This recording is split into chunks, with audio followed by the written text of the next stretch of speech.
ઇન્ડિગોની 550થી વધારે ફ્લાઇટ આજે કેન્સલ થઈ. ગઈકાલે 450થી વધુ કેન્સલ થઈ હતી. આ બધામાં મુસાફરો હેરાન પરેશાન થઈ ગયા છે, કારણ કે 12 થી 14 કલાક તેઓ વેઇટિંગ કરે છે અને છેલ્લે ફ્લાઇટ કેન્સલ થાય છે.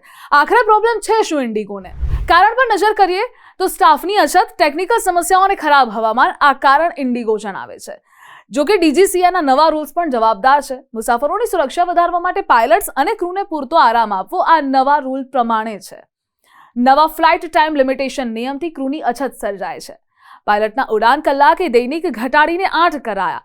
નાઇટ લેન્ડિંગ લિમિટ પણ 6 થી ઘટાડી 2 કરી દેવામાં આવી છે. એટલે ક્રૂ માટે 24 કલાકમાં 10 કલાકનો આરામનો સમય રખાયો છે. શેડ્યુલિંગ સિસ્ટમ નવા નિયમ પ્રમાણે હજુ અસ્થિર છે. મુસાફરોનું કહેવું છે કે સ્ટાફ મિસબિહેવ કરે છે અને ઝઘડાઓ થાય છે. DGCAએ ખુલાસો માંગ્યો છે, પણ ઇન્ડિગો એ અલગ જવાબ આપે છે. ક્યારેક હાથ ઊંચા કરી દે છે અને એવું પણ ઇન્ડિગોએ કહ્યું છે કે હવે થોડા દિવસમાં બધું નોર્મલ થઈ જશે. પરંતુ ઇન્ડિગોના આ મિસમેનેજમેન્ટને લઈ તમારું શું કહેવું છે? કમેન્ટ સેક્શનમાં જણાવો.